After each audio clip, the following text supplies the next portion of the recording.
Hello દોસ્તો, આપનું સ્વાગત છે એક નવા વિડીયોમાં. આ વિડીયો સ્પેસિફિકલી જે જીપીએસસી મેન્સ આપવા જઈ રહ્યા છે મારા મિત્રો, એના માટે મોટિવેશન માટેનો છે. મિત્રો, તમને બધા તૈયારી કરી લીધી હશે, રિવિઝન કરતા હશો, થોડી ઘણી રાઇટિંગ પ્રેક્ટિસ કરતા હશો. જે પણ ફેઝમાં હોય, જ્યાં પણ હોય, પહેલાં તો ચિંતા કરવાનું કોઈ કારણ નથી. આપણે કાંઈ ચિંતા કરવાની નથી. હજી આપણી પાસે થોડા દિવસો છે, એમાં જેટલી મહેનત થાય વધુ એટલું રિવિઝન કરી લો. જે તમારે ડેટા ફેક્ટ્સ યાદ કરવાના હોય, કોઈ આન્સરને સપોર્ટ કરવા માટે એ કરી લો, ફોર્મેટ તમે યાદ કરી લો. અને બસ તમારાથી જેટલું તમારું થાય એટલું બેસ્ટ પરફોર્મ કરીને એક્ઝામમાં આવજો. ઘણા મારા એવા મિત્રો હશે કે અત્યારે એટલું ટેન્શન લેતા હશે કે શું થશે, જે વાંચેલું છે એ યાદ નથી રહેતું, પેપર કેવા પૂછાશે, એક્ઝામમાં મને નહીં આવડે તો, મારું પેપર પૂરું નહીં થાય તો એ બધી ચિંતાને સાઈડ પર છોડી દો. એ તો જે દિવસે એક્ઝામ હશે તે દિવસે જોઈ જશે અને આપણી તૈયારી પર ડિપેન્ડ કરે છે. એટલે કાંઈ ડરવાની કાંઈ જરૂર નથી. એક્ઝામ જ્યારે આવશે તે દિવસે જે આપણું છે, એટલે આપણે આપણી હેલ્થનું પહેલાં તો ધ્યાન રાખવાનું છે કે ટેન્શન લઈને આપણે હેલ્થ નથી બગાડી દેવાની. આપણે સારું હેલ્ધી ફૂડ ખાવાનું છે અને શાંતિથી યોગા કરો, એક્સરસાઇઝ કરો અને જેટલું તમારું રિવિઝન હોય એટલું રિવિઝન કરો. મગજને ફ્રી રાખો. ફ્રી રાખશો ને તો તમારું મગજ ક્રિએટિવલી ચાલશે. સ્ટ્રેસ લેવાથી મગજ હેંગ મારી જાય. આપણે કેમ મોબાઈલ હેંગ મારી જાય, એટલે બહુ ટેન્શન નહીં લેવાનું. ટેન્શન લેશો ને તો તમે સારું પરફોર્મ નહીં કરી શકો. આવશે એવું દેવાશે, પડશે એવા દેવાશે, આપણે કહેવત છે ને.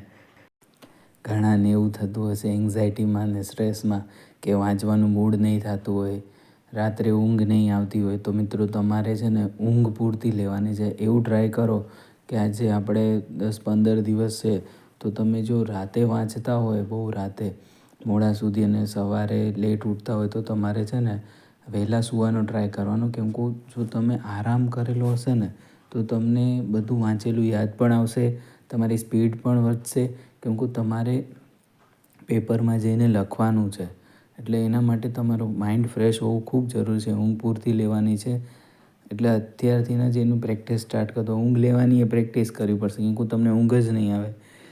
સૂવા જશો એટલે તરત GS 1, 2, 3 આવશે, ગુજરાતીના ફોર્મેટ યાદ આવશે, અંગ્રેજીના, એટલે બધું તમારા માઇન્ડમાં આમથી તેમ ફર્યા કરશે. એટલે એની ટેવ પાડો. એના માટે યોગા કરો, મેં પહેલાં કીધું એમ એક્સરસાઇઝ કરો.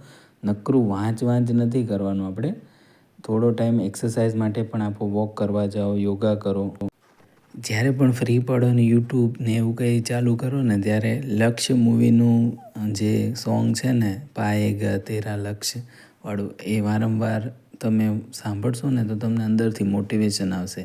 એટલે જ્યારે પણ એવું લાગે ને કે થોડુંક ડિમોટિવેટ થઈ ગયા છે, તો 2-5 મિનિટ જ્યારે ઓનલાઈન થાઓ ત્યારે તમે એ સોંગ સાંભળજો. લક્ષ્ય મૂવીનું બહુ સરસ સોંગ છે. હું જ્યારે હોય ત્યારે સાંભળતો હોઉં છું. ગમે ત્યારે જીવનના ગમે તે ફેઝમાં કામ આવે એવું સોંગ છે, તો તમે એ જરૂરથી સાંભળજો. બીજું મોટિવેશન એમાંથી આવશે કે તમે શરૂઆત શા માટે કરી. તમે આટલી મહેનત કરી, પ્રિલિમ ક્લિયર કરી છે, તો હવે મેન્સમાં પરફોર્મ કરવાનું છે. આપણે સારી જ તૈયારી કરી છે, એટલે આપણે જરૂર પાસ થશું. હું તો પાસ થઈ જઈશ, એવો એટીટ્યૂડ રાખવાનો, પોઝિટિવ એટીટ્યૂડ રાખવાનો કે હું તો પાસ થવાનો જ છું, કે થવાની જ છું.